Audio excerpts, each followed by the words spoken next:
Hey, Gabe Dillis. I thought that was a typo for a second.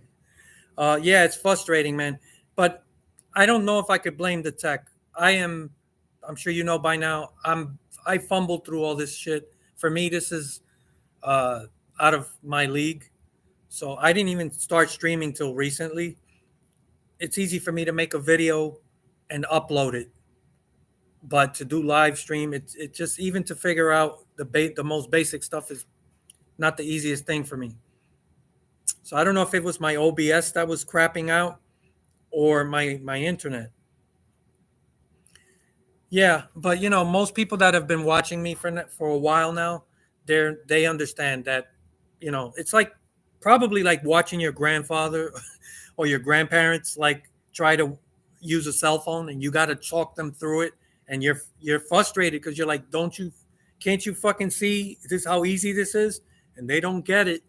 That's how I feel. I'm the fucking grandparents who don't know what they're doing. So, but I appreciate you sticking around.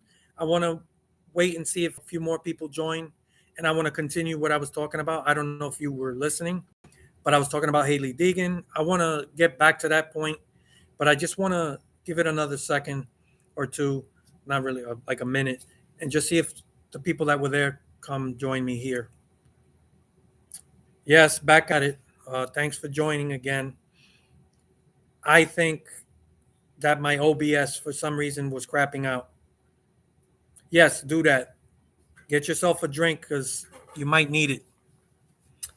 Yeah, Austin, welcome to the chat. Yeah, I had to back out. I was having issues with the connection, and I'm going to have to do it like this. I don't like this because I want to be able to, the whole point of OBS is that you can see me and we can talk. And then at the same time, I could show you what I'm talking about. And for now, for some reason, it seems like I'm not able to do it. So that's why I'm here. We're just gonna have a direct chat. I did want to read an article. Let me see if I could just open it on the side. Bear with me, guys.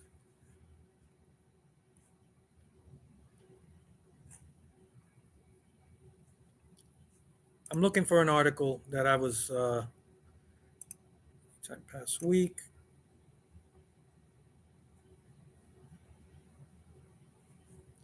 Yeah, there's an article.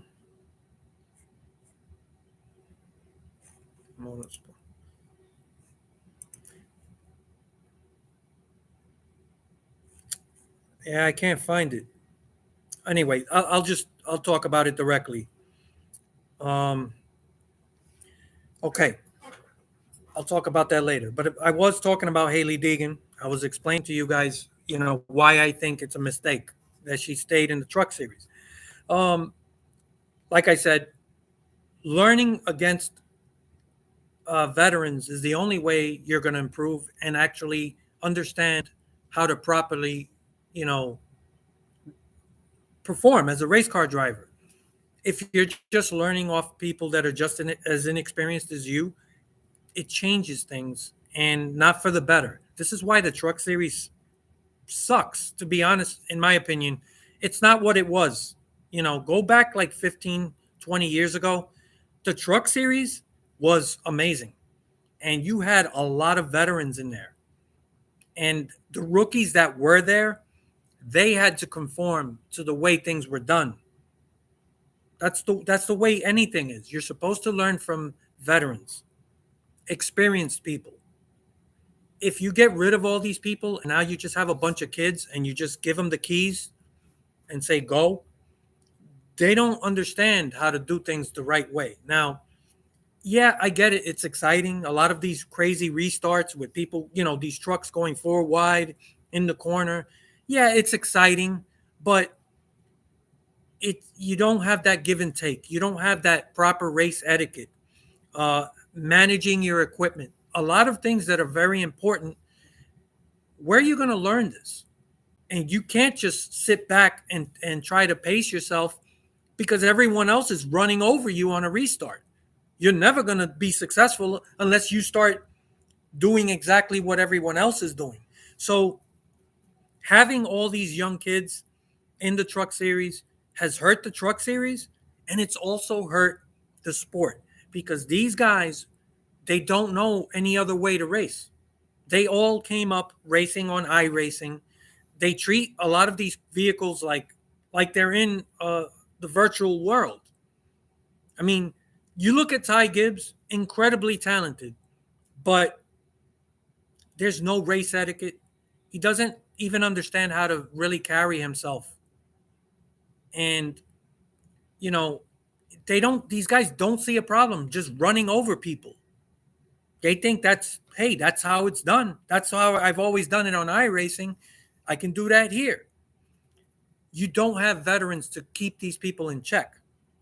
And the few veterans that are around, like I said, they're drowned out by all of these kids.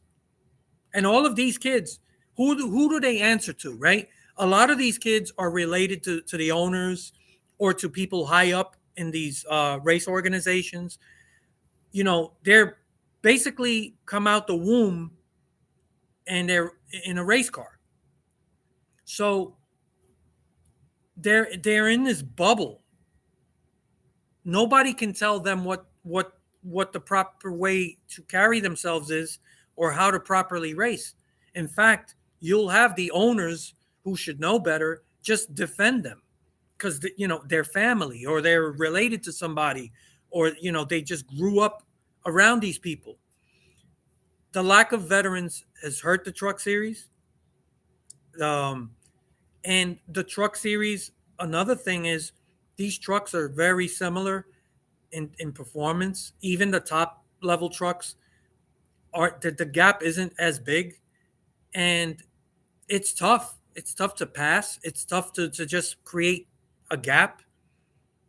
You're wide open more in the trucks than you are in Xfinity. So what is there to separate, people based on talent? This is why Hailie Deegan struggled, because she's in a sea of other, kids trying to desperately prove themselves, and they're all running over each other. She's got caught up in a lot of shit, and most of it, I'm not going to say all of it, she's made some mistakes, but a lot of it, she got caught up in other people's shit. And there's something else. I know a lot of people don't want to hear this. They don't want to admit it. But you really think that these young kids respect a girl, no matter how talented she is? You really think they want to get passed by her? You really think that they're going to show her any respect? They don't even respect each other. They're not going to respect a girl. Yeah, and I know she's technically a young woman, but believe me, they're gonna push her around even more than they push each other around. That's just the way it is. And I'm not saying they're all like that, but they don't care. They roughhouse. It's like racing. Imagine racing. The entire field is nothing but Ryan Newmans, right? So you're racing an entire field of Ryan Newmans.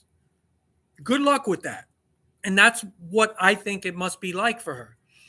So just if I was somebody who was managing her, I would have said, go to Xfinity and just take what's available.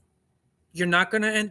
There's no top ride available for you, but you do the best you can with that team.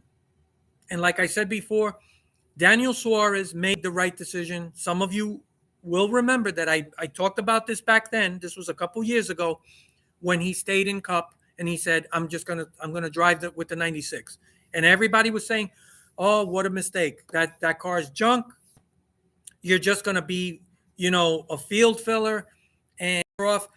You can get a good ride in the Xfinity and win races. And I told everybody it's a waste. You don't go back down.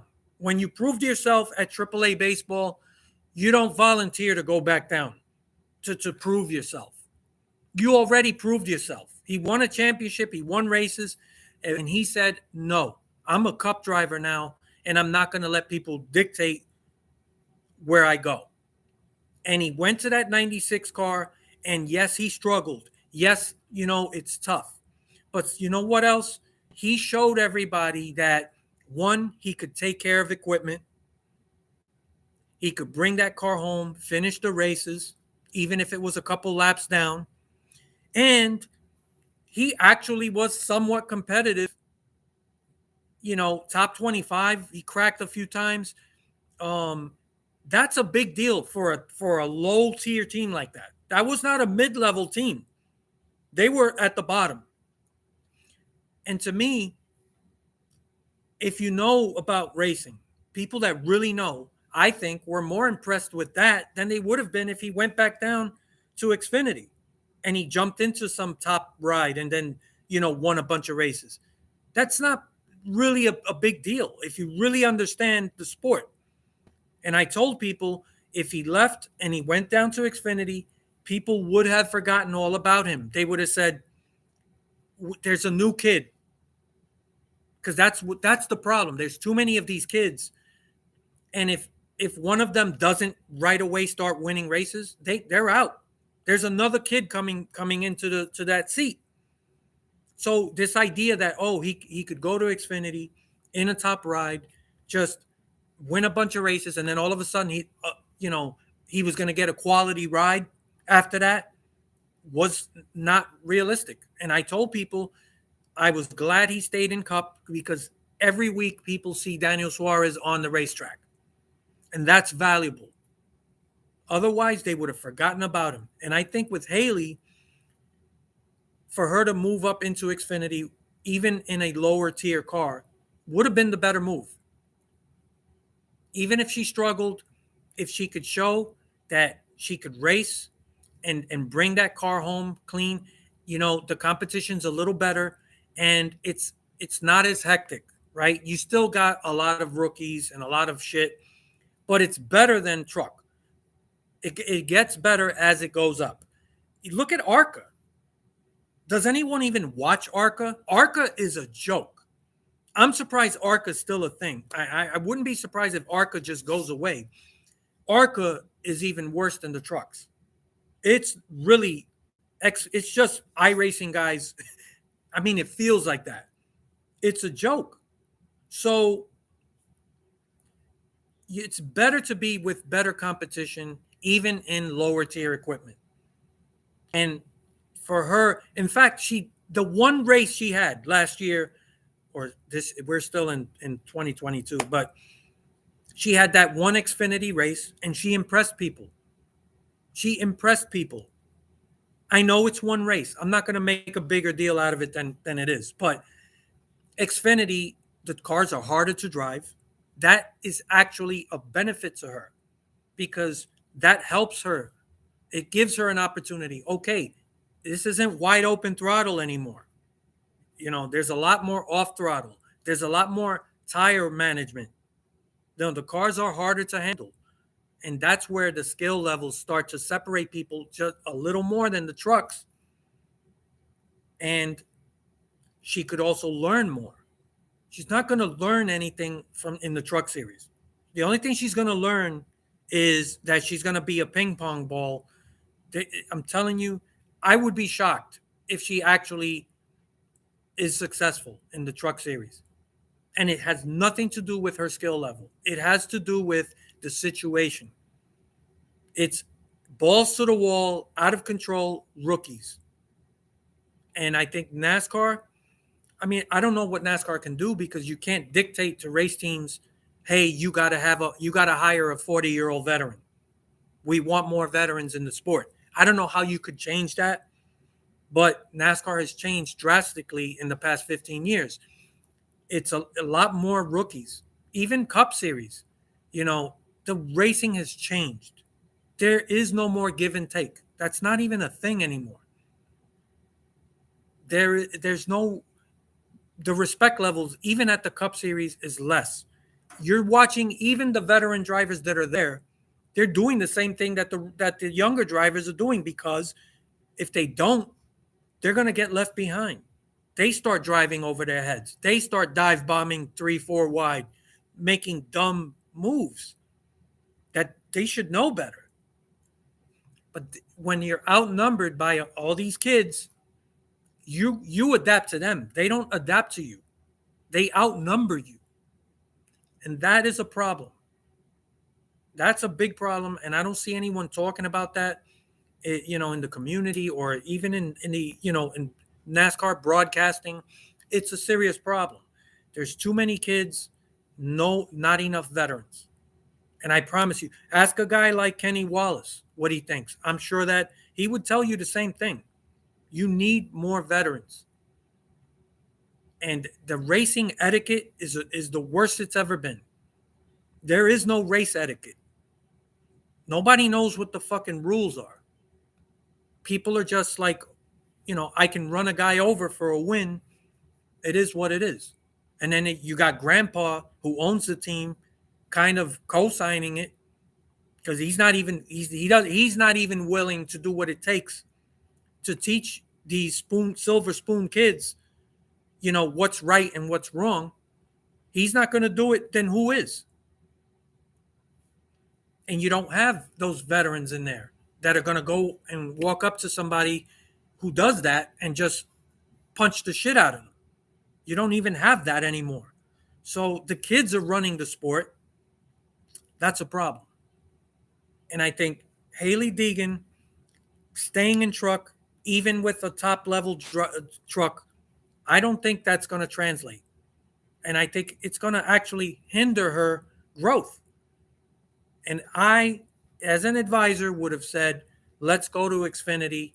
Just take what's available. We'll get the best of what's available. It's not going to be, obviously there wasn't a really quality ride available for her. That's why they went the direction they went in. I think it's a mistake. And as I said before, remember how I told you guys, Daniel Suarez made the right decision staying in Cup in that 96 car. Okay? Believe me, he impressed people by bringing that car home every week and actually cracked into the top 25 a couple of times. And I know that's not a big deal to people, but when you look at what he was driving, that to me is impressive. And somebody took notice when Trackhouse came out the box and they said, we're a new team. What do you need on a new team? You need somebody who can bring that car home and finish races.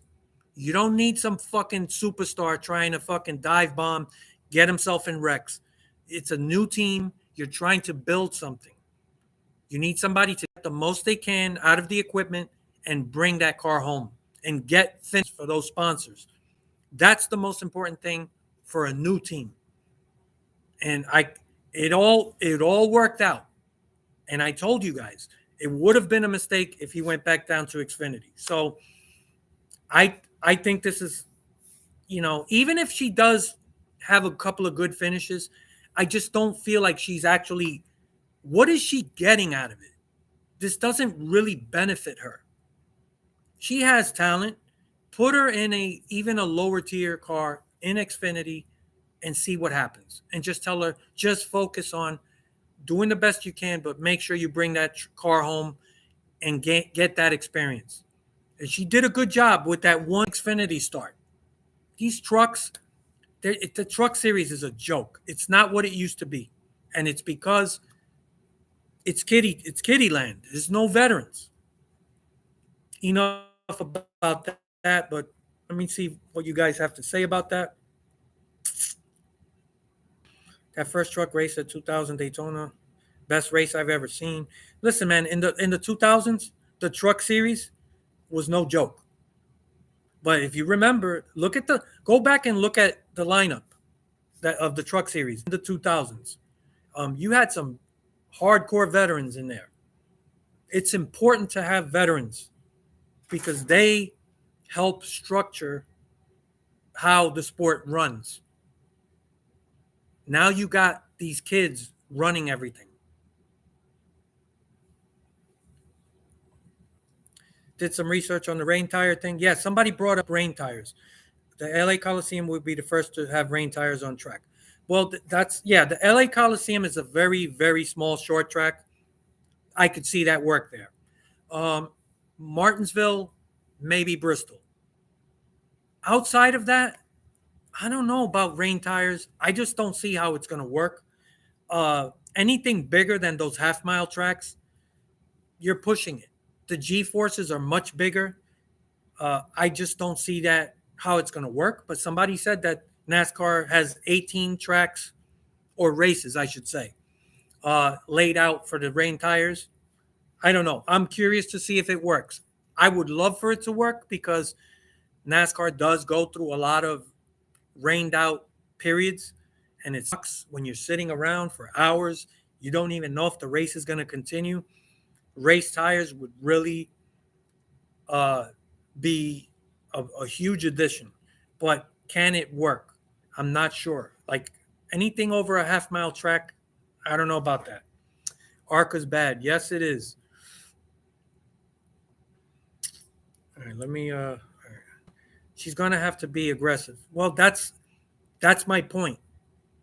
So instead of running her race, and like you have to get the most out of the truck or the car without going over the line. That's the key. That's where you have the most success. Anybody can overdrive a car. You're gonna have problems. Now she has to be more aggressive than she normally would have to be because everyone else is. Everybody's driving like it's a fucking iRacing event, and that's a problem.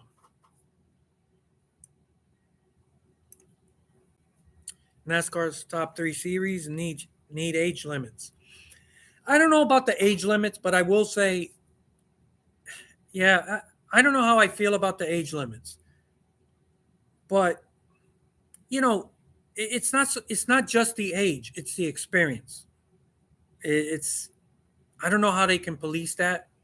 It's just the best thing you can do is for more owners to just be willing to keep veterans around.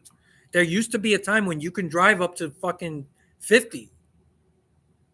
That's not a thing anymore. Like these guys, they're walking away 38, 39 years old, 40. Um, yeah, the sport has gotten so young, it's like it's out of control. She's going to have a top 10 truck, so she's got to prove she's the real deal. Harry Gant in Cup was a great old driver. Yes, he was. Yeah, see, that's the other thing. The pressure on her now is worse because everybody's saying, you got a top 10 truck. Anytime you don't come home with a top 10 at least, you failed. And she's always going to have that extra pressure, right? Pressure's good, but there's a point where it's like, okay, you got to bring the truck home and you got to learn how to maximize what you have without going over that line. And that's something that's going to be very difficult. And when you got all these guys around her, nobody's giving an inch. It's just, I don't know, man. I honestly don't think this is good for her. Lack of respect, perfect timing. Yeah. NASCAR has, how you doing, Ian? Yes, lack of respect, but keep in mind, right? Where does this come from? If you don't have veterans to teach you, to make you understand, this is your lane. There's certain things you can't get out of that lane and do something stupid. You're not going to fucking plow me over for a fucking cheap win because you're going to get fucking knocked out. There's no veterans doing that. They're a bunch of kids. Mark Martin got in HMS and dominated. I was hoping Deegan would go to Xfinity too. Trucks is awful. That's my point. There's no benefit to being in the truck series. There isn't. I'm sorry. It's a fucking free for all. And that's why I reminded people, remember what I told you guys a couple years ago when Suarez stayed in Cup. And I was like one of the only people saying it, but everybody was like, oh, he should have went to Xfinity. He would have had a top ride and he would have won races and he would have got everyone's attention. No, you'd never go down. once you move up. You don't do it. John Hunter Nemechek is a very good driver, very talented, and he may get another shot with a good team. I'm not saying he won't, but you know, what has he done, and has he gotten people's attention going down, back down? He should honestly, if he had the opportunity, he should have stayed where he was, because you're in the Cup Series, and there's nothing more valuable than having people see you compete in Cup week after week after week. There's nothing more important than that. Going back down, you already proved you're a good driver down in the lower series. So I would have advised John Hunter Nemechek, either stay where you are or just take what's best available for you, stay in Cup. And when he actually had some good runs in Cup, why the fuck would you go back down? That doesn't help you. And that's why I think Suarez ended up where he is today, because he didn't want to go down. He said, I'm a Cup driver. I already won a championship in Xfinity. I'm not going back down. That's AAA. I'm a major leaguer now. I'm not fucking going anywhere. And if I got to drive a shitty ass car for now, people are going to see me compete against Cup drivers. And that's why I said it was the right thing to do. And history has proven me correct, I think. And Justin Marks, people noticed. They said, this guy's bringing home that shitty ass 96 car. He's bringing it home. He's doing what he's getting the most out of it. Look at Eric Jones. Eric Jones really didn't do much at Joe Gibbs. Now he went to the 43 car. Everybody knows that organization has struggled, but the way he raced, this was a great year for him. Why? Why was it so impressive? Because he was driving for in a lower tier car. Those numbers wouldn't have been as impressive if he did it at Gibbs. So he got new life into his career. It's exciting. I don't really care for Eric Jones. I just don't. I don't like him. I don't dislike him. But I root for him because he drives that 43 car, which I am a fan of. Now I have a reason to root for him, and I love it. I love it. I love it when somebody isn't just automatically trying to go to the top teams. These fucking big teams. If I was NASCAR, I would mandate a limit to 3 cars. I know a lot of people don't want to hear that. 4 cars is too much. Too much. These things hurt the sport.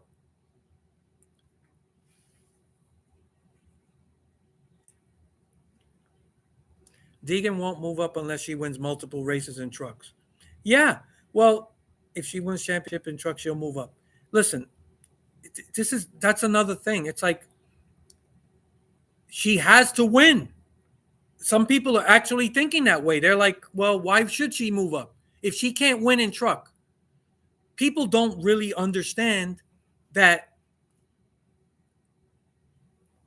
Like I was telling you, I don't look at the trucks that way. There are other things you have to look at these drivers to make your decision. And like I said, it's more impressive to me if somebody goes in a lower tier car, and even if they're struggling to get top 20s, but at least they're in the fight and they're bringing the car home or the truck home every week.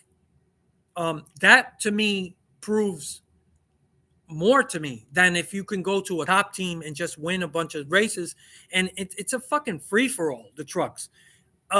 Yeah, if she doesn't fucking win, that's what people are going to be saying. Why should she get a chance in Xfinity?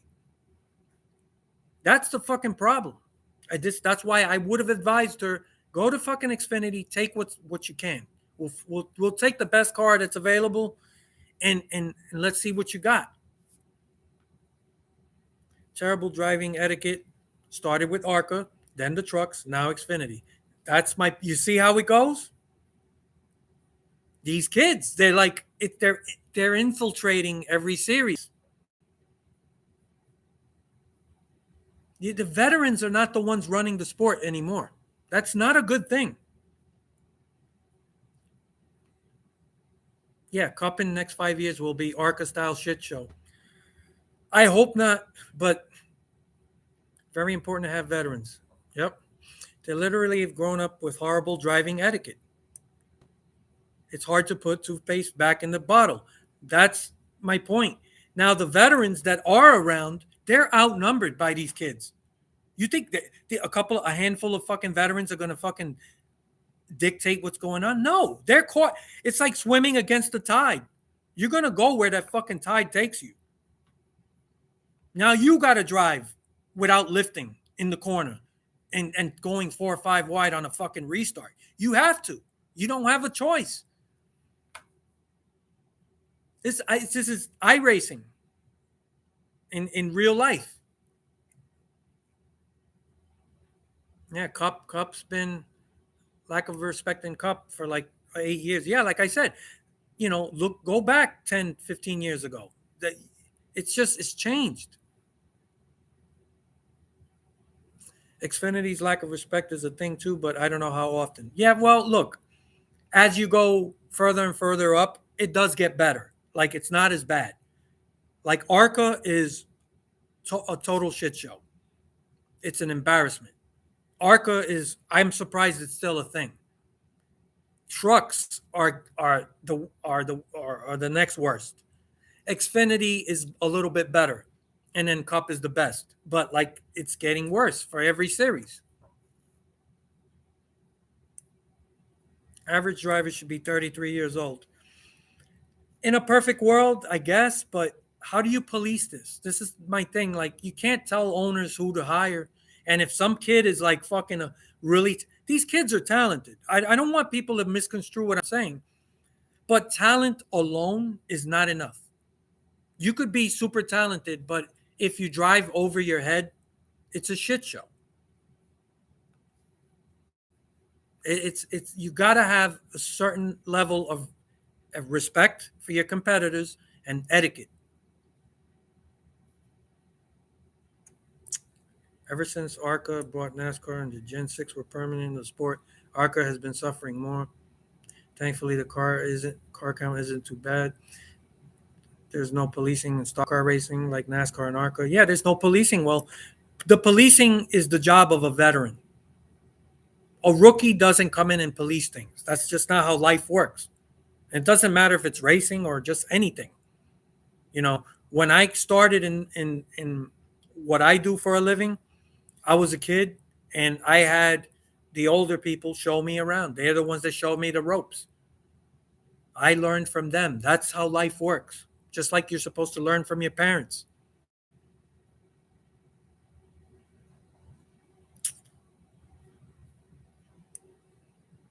Yeah, so you were right about Suarez, man. You proved us wrong. Yeah, I mean, I don't want to beat a dead horse, but like I said, you can't. You got to prove to people, hey, I'm in Cup, And a lot of people were saying, oh, he had top equipment, and he's not a Cup guy. And I told people that's not how. You can't just judge everyone like, okay, he had a top ride, he didn't get it done. There's so much more involved in the sport. There's just so much more to it. It's not that simple. It's not that simple. Remember, everybody forgot about Joey Logano's struggles. He struggled at Gibbs too. And when Gibbs let him go, he could have fucking said, I'm going to go get a top ride in Xfinity and win a bunch of races and prove everyone. No. Well, he did get another top ride. But, yeah, everything changed when he went to Penske. So Gibbs has been a top level ride as long as I can remember. But he didn't get it done. Sometimes the situations are just not right. Everything has to come together. But that was never a thought, like Joey Logano go back down and then kick. What are you going to do, beat on a bunch of inexperienced drivers? That's why I don't like – let's just keep this thing moving. I want to get to some other topics, but those are pretty much my thoughts on Hailie Deegan. I think it's a mistake. And even if she has some success, that's not the reason I think people should judge her or like you really there's a lot that goes into how you analyze drivers. It's not just about hey, this guy got a bunch of wins and John Hunter Nemechek is a very talented guy. He did the opposite of what Suarez did. I hope it works out for him and I hope he ends up in Cup again, but who knows? Because even though he's still young, there's always these new rookies waiting to move up. It's just too much. Danica 2.0, why they go down? Sponsors. Literally nobody is Danica 2.0 unless there's someone who that bad and the same level as bad as her. I honestly, I understand what people say about Danica Patrick. I honestly think she had talent. I don't think she was anywhere as good as like a Hailie Deegan. I think Hailie Deegan is the real thing. Like she has talent. Is she is she gonna eventually be in cup winning races? I'm not saying that, but she has talent. She everything I've seen her in, she handles the vehicles. Like she's not in over her head. Even that SRX shit, she went in there, she did she can jump into just about anything and at least be competitive. Um, but when it comes to Danica, you know, I get it. But I think people give her way too much criticism. I do think she had some racing talent, and I think she came to NASCAR way too late.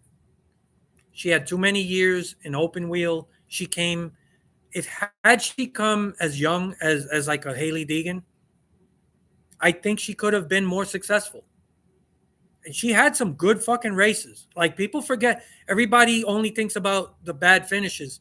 She had a couple of good, really good runs. She almost won a fucking road course race in Xfinity, and then she got fucking one time she got run over by that Jacques Villeneuve guy. I mean, he just ran over her. This is what I'm telling you guys. These guys don't like being. They don't want to lose to a girl. They don't want to get passed by a girl. You know, that's a thing. I hate to tell people. Jacques Villeneuve just ran over her. Okay. And another race she was leading and running like she was the fastest car. Uh, was it Road America? One of these tracks. She ran over a fucking shoe or a sneaker. I couldn't fucking believe it because I was watching. I was excited. I was like, look at her go. I was excited. And she ran over a fucking shoe and it destroyed the fucking car. And she was winning. Like, how does that fucking happen? I'm not telling you guys that Danica was a great driver. What I'm saying is, I think she came along really late. And I do think that she didn't have enough time. They just gave her a handful of races, then he moved her into Cup, and it is what it is. But I do think that people they on her a little too much. I think that most of the time she handled herself pretty well. Like she wasn't embarrassing herself. And unlike what most people say, she wasn't the fucking worst driver in NASCAR. People really go too far. Like if you want to say that she wasn't good enough, I get it. But there were much worse drivers than her. And yeah, she got an opportunity because she's a woman and that's life, man. Marketing is part of the sport. And if you got somebody that gets people to watch, to fill the stands, that's important. And every race I go to every year, at least when she was driving, there was a shitload of Danica merchandise everywhere. It's important. I mean, I know a lot of people don't want to hear it. It is. I don't want to talk about her anymore. It is what it is. Um, Drivers become veterans in the lower seas, but I understand your point when you say when you go up, you stay up. Yeah, man. I don't. You go up, you don't go back down to AAA. At least not by Like if you don't have any ride, you don't have a choice, then you do what you have to do. But yeah, you don't volunteer to go down. 5 cars is perfect. 43 car field. I don't know what that means. A lot of it has to do with the veterans themselves. They're not as passionate. Yeah, I mean, look, this is the thing. Let's say you got a 40 car field and there's 15 veterans and 25 fucking of these kids. I don't care how passionate you are. You got a sea of fucking kids in diapers and they're just running over you. You're going to have to do what they're doing, whether you like it or not. You're outnumbered. It's like, it's, believe me, that's how it is. Hello, Wesley Curry II. Jesus Christ said to you, tell the vision and no time to talk to Allah. You want war. That's all I need to know about you. What? Oh, come on. I don't want to hear no religious shit. I mean, with all due respect, I'm not a religious person, so go bother somebody else's live stream with that. Get sponsorship and support mostly based off looks. Look at the thumbnails, most of her video. Yeah, look, I get it. Um, these women, if they're even mildly attractive, they're going to get attention. That's life. I mean, that's something you just people gonna have to get over. That's the way it is, man.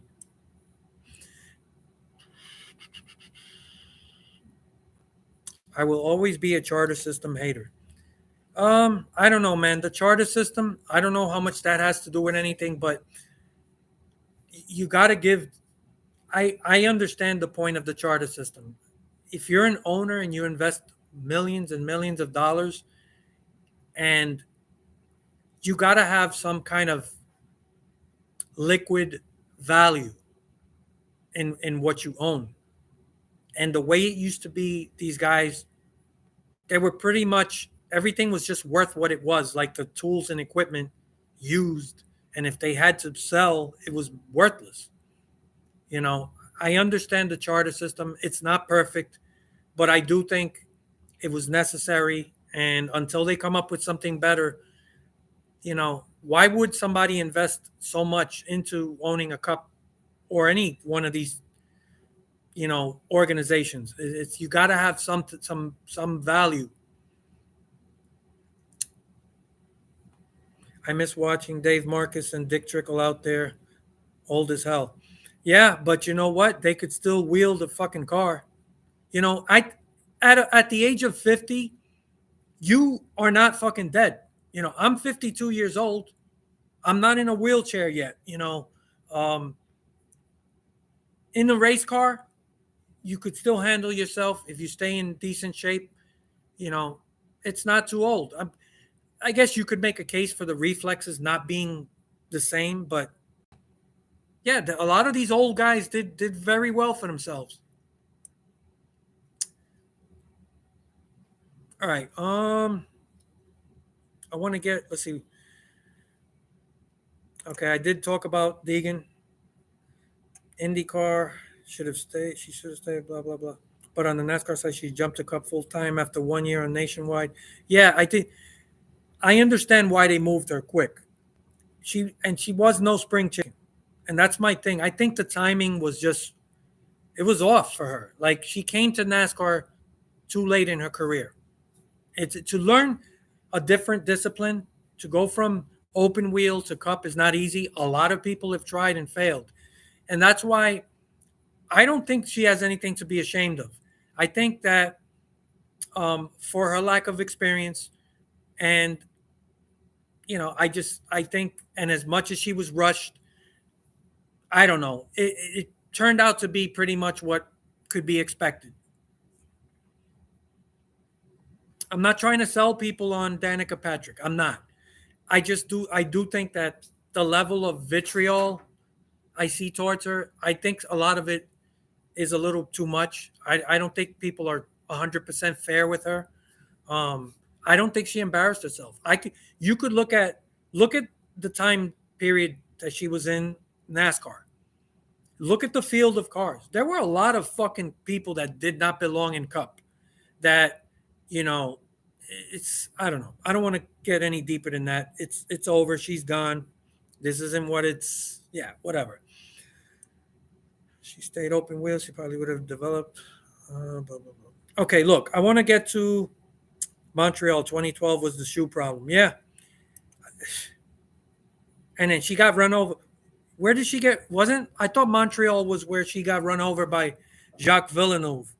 Um, what? Oh, there is a track called Circuit de Villeneuve, I think. Right? Isn't that like his father's racetrack? I don't know that much about those road courses in Canada, but I think that's where that Villeneuve guy ran over her. I was pissed. I remember watching that. That was so fucked up. Yeah, it was painful to see her struggle. Like, she did have her moments. There were a couple of times where she was, I don't know. All right. Yeah, I want to talk a little bit about. There was an article that came out. I got tagged on Twitter with Motorsport Games. They hired a guy. I forgot the guy's name.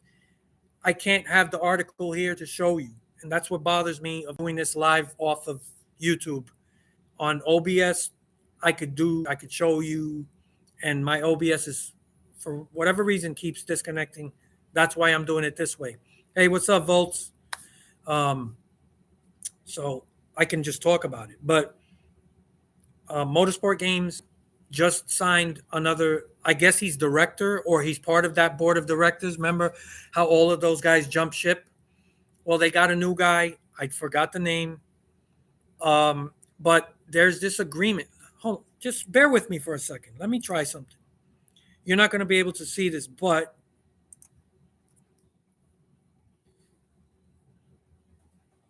I want to see if I could find it. Okay, I found it. Motorsport Games entry into a material definitive agreement. Indemnification. Okay, so the guy's name is Andrew P. Jacobson. Okay. Andrew P. Jacobson. I guess he's director, or there's a position in that board of directors that they had to fill to comply with the SEC. And they found a guy. And there is an indemnification clause. Indemnification means that you are not liable for any civil litigation. Basically, what that agreement is, whoever signs it, and that Andrew guy, they are telling him, okay, you are hired into this position and we are covering you from any judicial or civil suits that may arise in conjunction with Motorsport Games. So that is interesting because I don't know if that's normal business. It doesn't sound like it to me. I might be wrong. But they're basically giving him an umbrella of protection. Like, don't worry.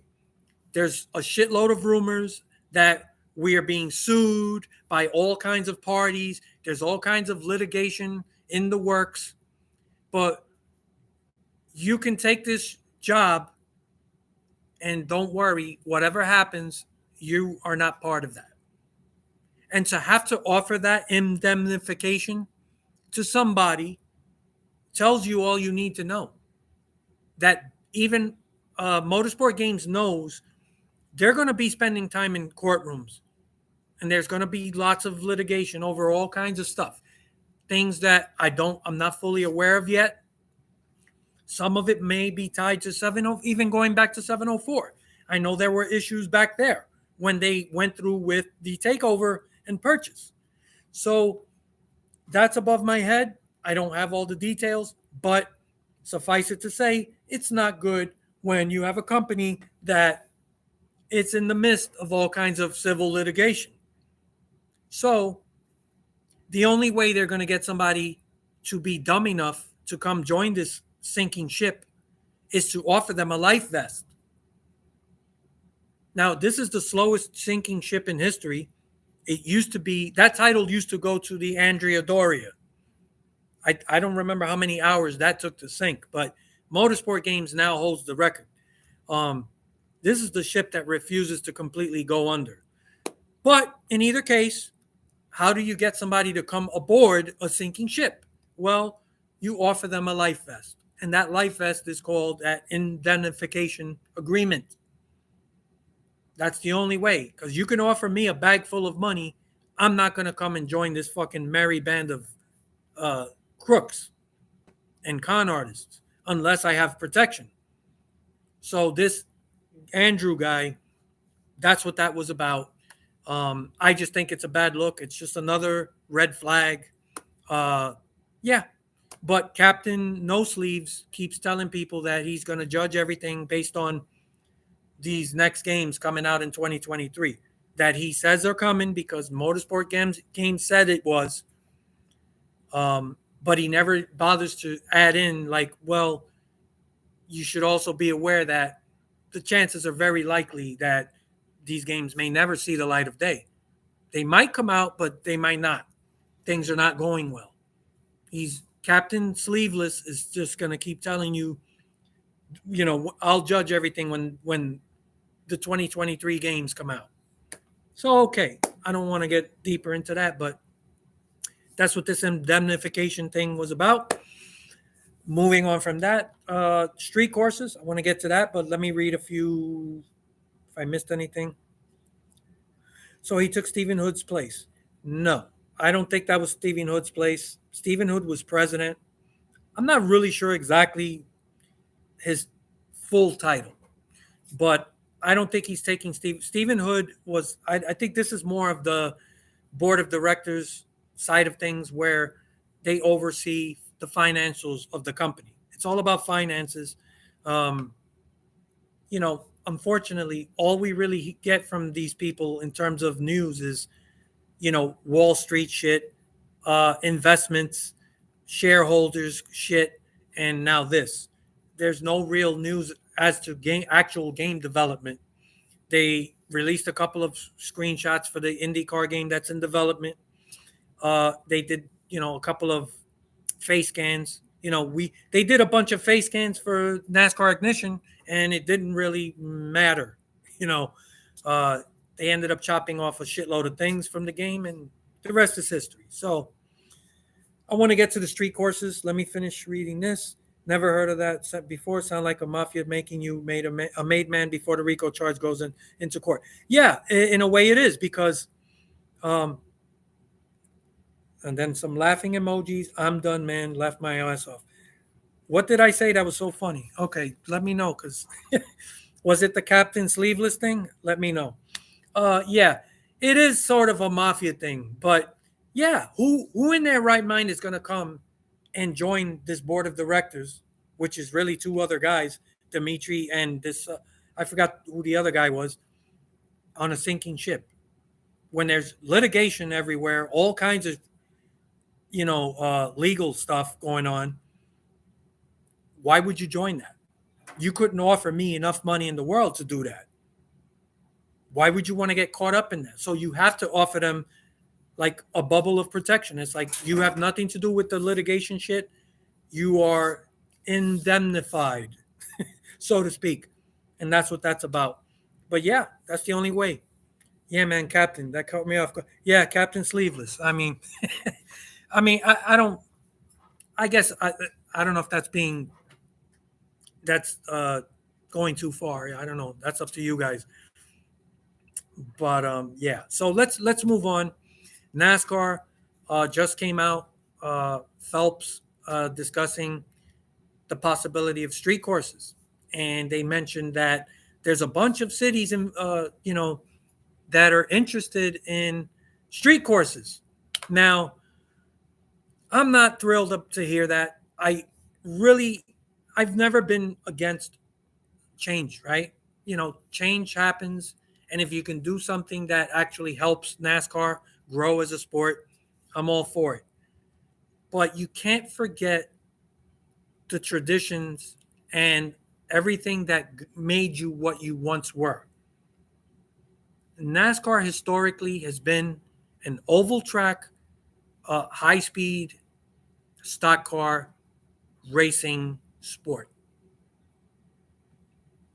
Everything else, these road courses, as time has gone on, I would say in the past 15 years or so, it's gotten more popular. I get it. I was not opposed to adding more road courses, but like everything, they go too far with it. They don't know when to stop.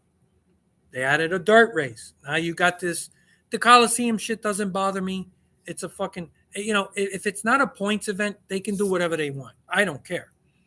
Um, but you're talking about adding more street courses.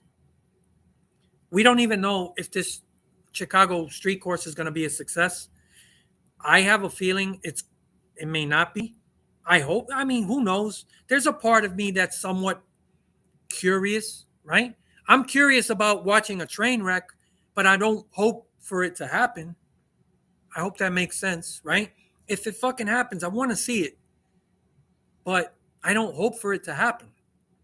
And I think that it could be a shitty race. Some of those, the way it's laid out, there's some really narrow areas. I don't know. Uh, but when you add something new, you got to take away something old. Every time now you want to add more street courses, who are they going to sacrifice? And I don't want them to keep sacrificing oval tracks. Like, if you want to tell me, okay, we're going to get rid of this fucking Indy road course, but we're going to add another street course. Okay. I'm not going to be thrilled, but okay. You're not sacrificing more ovals. You want to eliminate a road course to add another road course? It's kind of evens things out. It doesn't matter. But they've already added too many road courses for my taste. I know some of you like it. It is what it is. But speaking of the Brickyard, now, when it comes to the street courses, they're all road courses. What would interest me, this is just thinking outside the box. I'm not saying I want it. I'm not saying that it would be a success. Just saying, since we're freeballing everything, and I'm just talking here, what would you guys think of an oval street course? Now, obviously, it wouldn't be a traditional oval. It would be something like the Brickyard. You know how it's kind of a rectangle? Now, I live in New York, and the way that the streets are laid out in New York are mostly, it's like a grid, right? It's like perfect blocks.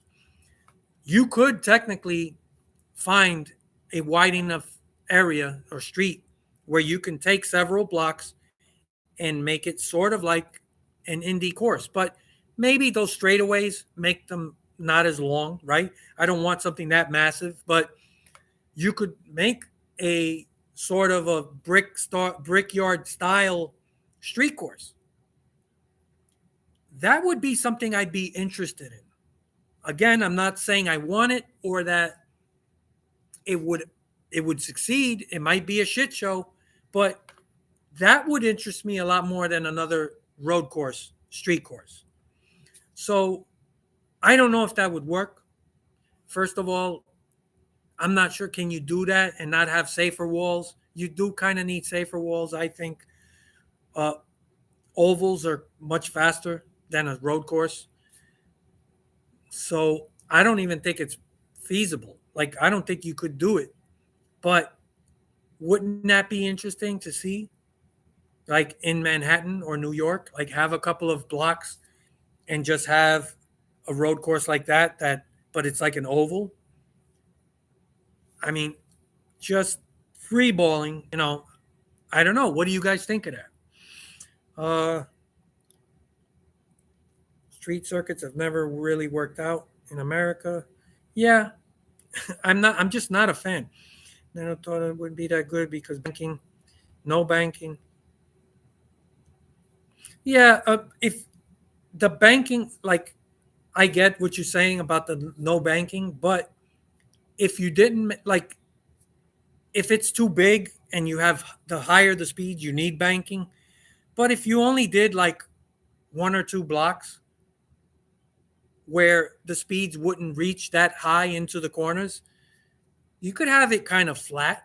And if you remember the old Homestead or even New Hampshire, right? It's pretty fast, but it's pretty flat. So it, I don't see why it couldn't work. I'm not saying it would work, but like, yeah, you can't do something super huge where the speeds are that big. But maybe like a New Hampshire size, that might be two city blocks, or so to speak. I don't know. I'm just curious. It's just like that would get me a little excited. I'm not excited about a road course on the street. I don't know. Can't hurt at this point. They're trying to do everything else. Yeah, I mean, shit. If you're just throwing everything at the wall to see what sticks, I guess. But I don't want to lose an oval. That's the most important thing to me. If they want to try adding another street course, get rid of another fucking road course. That's the only way I would be even somewhat receptive to it. Old Vegas was a very flat track with okay racing. I'm just curious, like one or two city blocks, and you make it into like an oval circuit. I'm just curious. Like it could be a shit show. I'm not saying it would work, but wouldn't you rather tune in to that? Wouldn't you be more excited to see what would happen there than a fucking road course? We've already seen road courses on a street, uh, not with stock cars, but with other types of cars. So I don't know. Now, if they could incorporate like a tunnel, then I think you would have something. With street circuits, visuals means a lot. Monaco, Monaco is probably the most unique. Like there's so much history. It's a beautiful place, by the way. There's so much positives. Um, yeah, Monaco to me is like a fucking unique thing. I don't know if you can replicate that, and I don't know. I mean, we do have some tunnel areas on the FDR Drive here in New York. Um, that would be crazy. Yeah, I'm not gonna lie. I would tune in to see it, but I don't know, man. I just think NASCAR is going a little overboard. Talking about 81, 80s F1 Vegas at the Palace. It would kind of be like the original Homestead. It was a smaller Indianapolis. It was a rectangle. Yeah, that's what I'm talking about. Like a smaller Indy. Indy's too big and the speeds are too high. You could never get away with that on the street. I get it. But, you could take a city block or something like where the speeds wouldn't get so high. I don't know. Like, I'm just curious. I'm not saying it would work.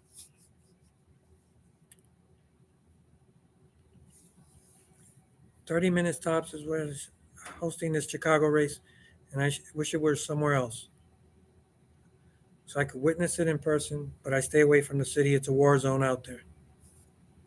Yeah, I mean, things are rough. I live in New York, man, and it's turning into Chicago. It's just as bad here, man. Yeah.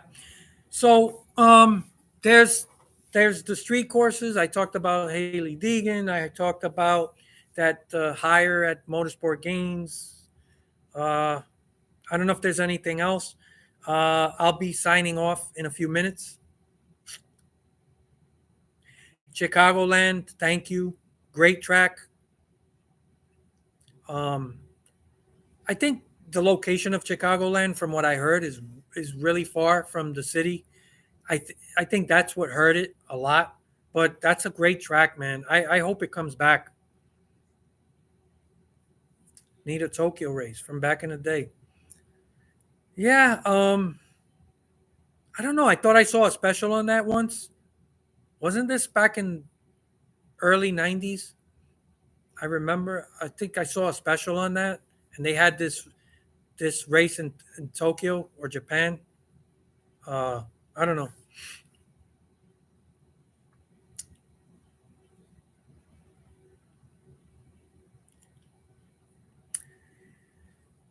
I don't know what I think about the upcoming season. I got to take a look at the schedule. Um, I'm not sure. Like, there's some changes coming. Uh, I think before the season starts, I'll have a better idea of what I think.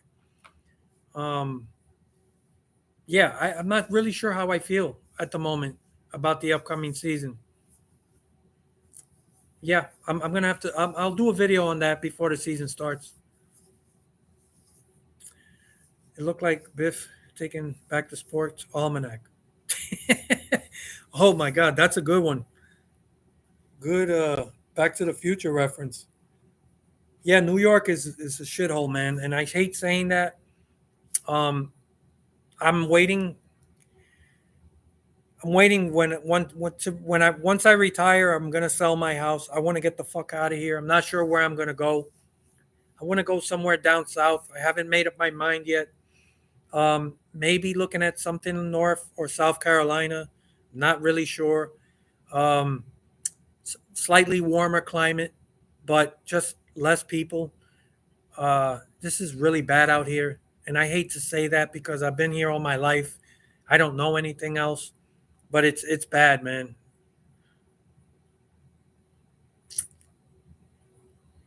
Variety and schedule.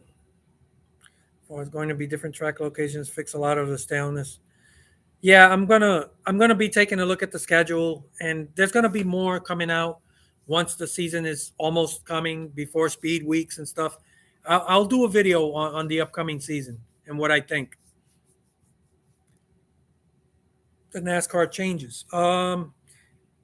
Well, outside of the schedules, I'm not really sure what changes. I know that they said they were doing a few things with the car to try to improve the short track, but I got to really look at that. Um, I don't know in detail, so I don't want to. I'll talk more about that before the season starts. Puerto Rican living in Florida, I feel sorry for you.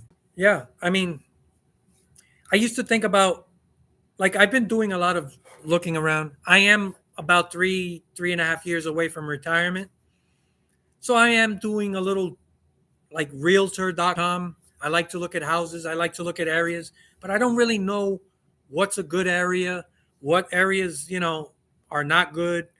Uh, I scratched Florida off my list, and with no disrespect, I've heard a lot of things. I know people that have moved there, moved back. Uh, Everyone I've spoken to has talked me out of it, and I've even seen that the housing prices in Florida, that used to be one of the biggest appeals. They're going up, up, up. So I scratched Florida off the list. One, it's too hot, too humid, from what I hear, and there's not a lot a lot of it is a shithole, from what I've heard. No disrespect. I'm sure there are nice places, just like anywhere, but I'm not looking to go spend a fortune to live somewhere in some fucking in no man's land. So I don't know. But yeah, New York is fucked up, and it's getting worse. Rain tires on short tracks next year. Yeah, I want to see what tracks are going to have those rain tires available. Like I said, Martinsville, Bristol, maybe even Richmond. Like I could see that, but anything bigger, faster tracks, I don't know if that'll work.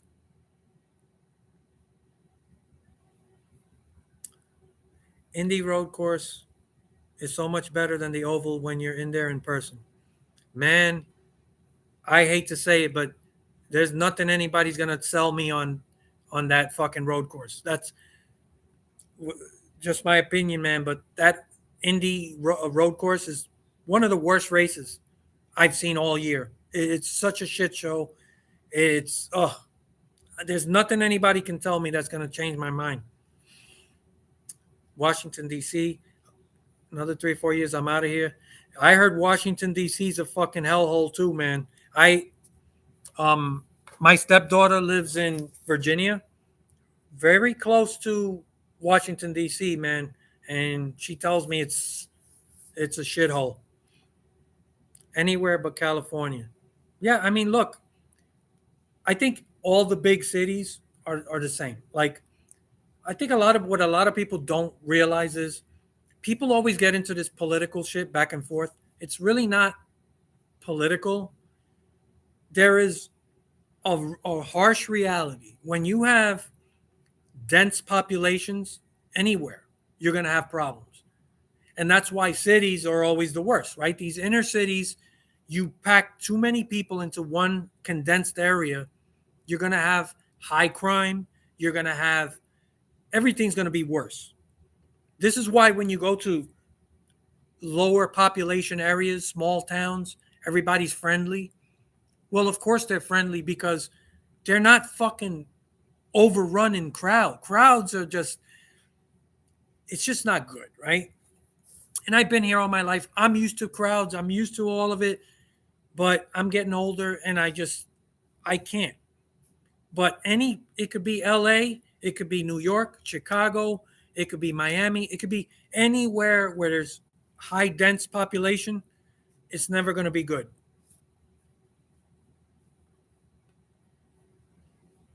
Florida's crazy and stuff, so I'm not offended. Yeah, thank you, but I'm I've heard a lot of shit from people. I know people that have moved there and they came back. And you know, a while ago I was looking at houses and I'm like, I the houses have gone up a lot. And that was like the number one selling point of moving to Florida, that you could buy a really nice home for a reasonable price. And it's like, now what's the point? It's like, there's no point. Like, there are nice places, I'm sure, but these are gated communities, golf communities. You really got to spend big money. And I'm not a golfer and I'm not looking, and I don't want to, I definitely don't like the cold up here in New York, but I don't want to be in fucking like sweltering humidity and shit like that either. And that's why I'm looking at the Carolinas. Maybe even Georgia's kind of hot. Um, and I don't want to be anywhere near Atlanta, right? There you go, another high dense population area that's real ratchet. Yeah, I just want mild weather. Pensacola area, if you go to Florida, our house insurance even here has skyrocketed. Everything's up, man. It's IndyCar at the Indy road course is boring as hell unless it's rain. Man, the only thing that's exciting about that Indy road course is the crazy shit that happens at the end with those restarts in that funnel turn. And it's exciting for the wrong reasons. I don't want that kind of excitement. It's a shit show.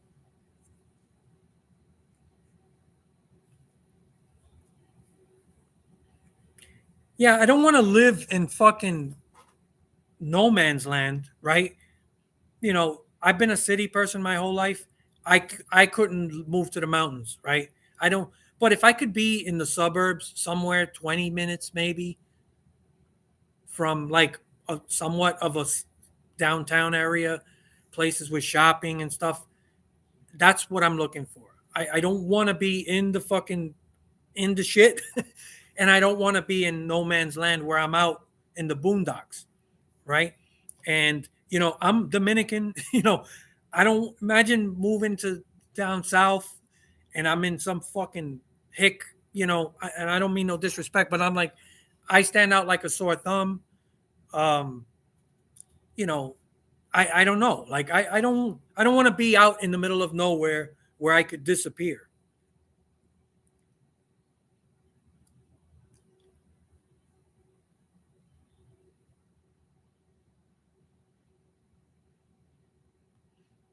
Washington in the West.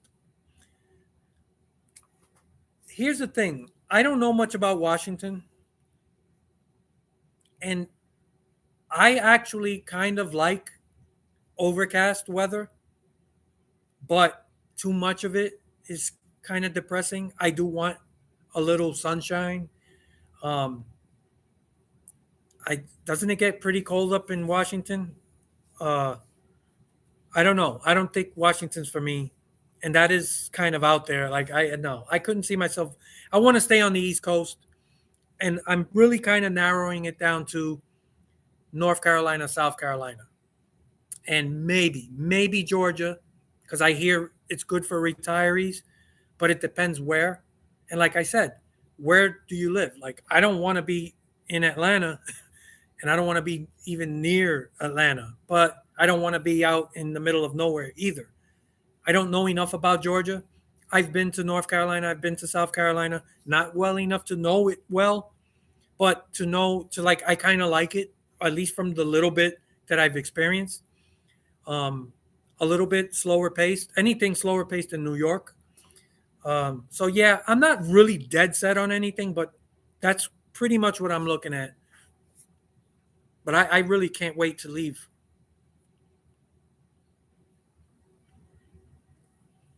Yeah, high prices, man.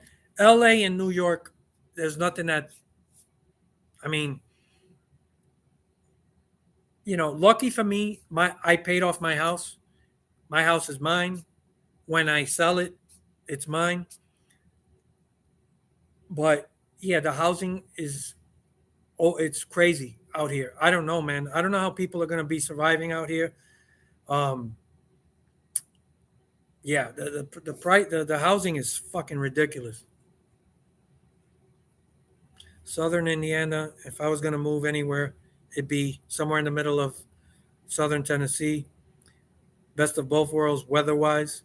I don't know a lot about Tennessee, right? I'm a Tennessee Titans fan, right? So, but I'm not going to move somewhere because I like the sports team.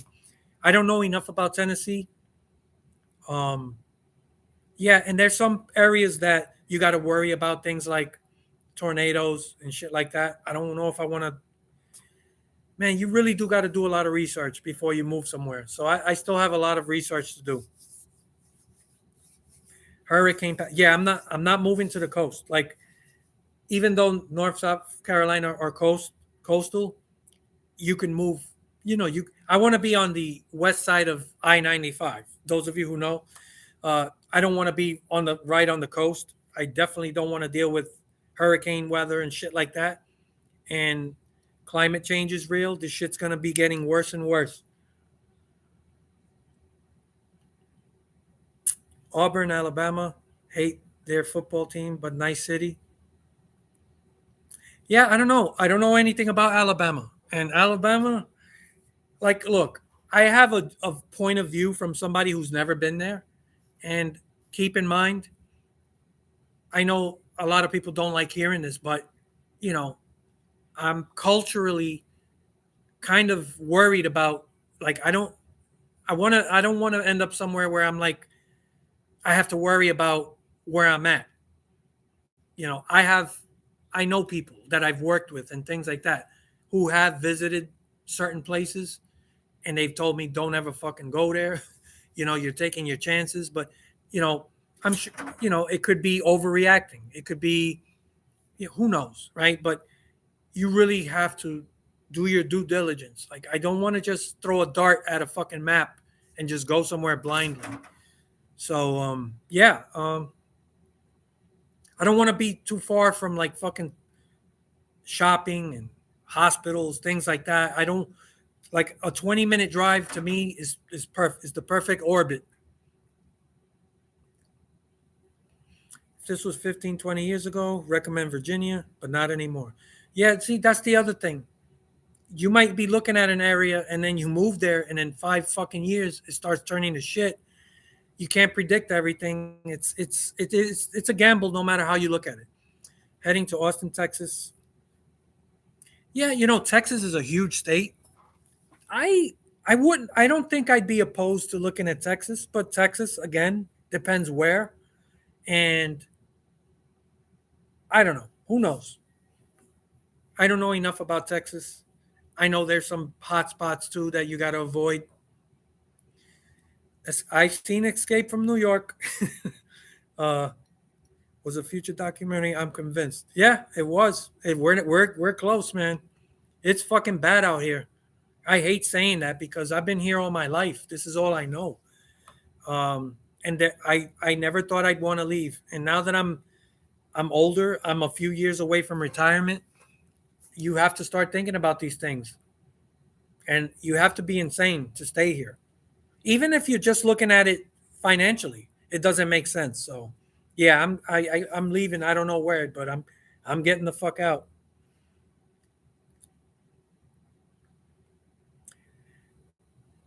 I are the Oregon Ducks is tied with the Tennessee Volunteers as my favorite college teams. I know that's weird to have two favorite teams.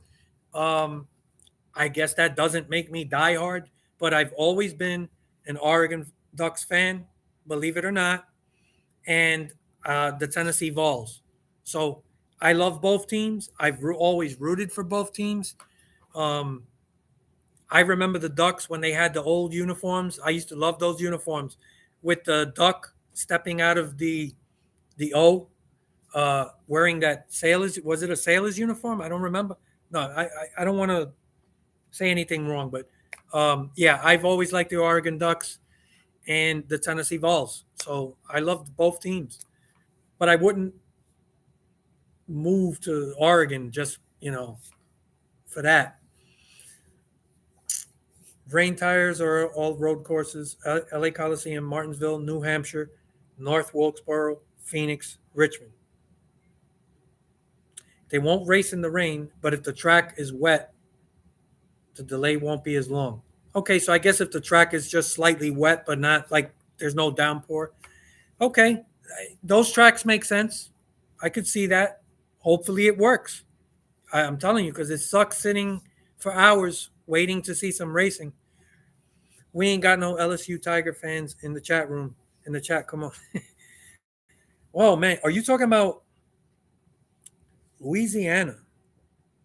Yeah, I don't know shit about Louisiana, and I don't know if that's a destination for. I don't want to badmouth any place that I've never been to, but that's not a place that I would even have on my radar. Uh, so funny how much you hate Indy Road, and the oval is so boring. At least they wreck. Well, listen, I know a lot of people complained about the oval Brickyard. I wasn't one of those people. I enjoyed it, and I'll admit there were some bad races. I'm not here to tell you that every Brickyard was great, but there were some really good ones. There were some bad ones, and I think the problems that NASCAR has had is created by NASCAR. One, pushing these pack racing packages on their cars has ruined a lot of these tracks. And now, this next gen car that we saw last year performed really well at most of these bigger tracks. I would love to see what this car, this current gen car, next gen, how that would perform at the Brickyard. I'd love to see it. It Auto Club, one of the tracks that everybody complained about that was crappy racing. It was great. It was one of the best races. Again, as I told people last year, you can't just blame everything on the track. The race package had a lot to do with it. So I want the Brickyard to come back, and if not, add another fucking oval. That Indy road course for me is the worst. If I had to get rid of one track right now, that would be the first one. I'd get rid of it. That's just me. Anyhow, wow, we've been at this for almost an hour and a half. Uh, yeah, I think I'm going to call it a night. I want to thank everybody for coming. Do you think the car would perform well if they did away with the clear spoiler extension and just went with say, yeah, a smaller spoiler to me is always going to be better. Less downforce is always better. You want to have less on throttle time, less downforce would help. So I'm always in favor of a less spoiler. Uh, I don't want no extensions and shit. That's just adding downforce has to me never been good. That doesn't make the racing better. It just means you can stay on the gas longer.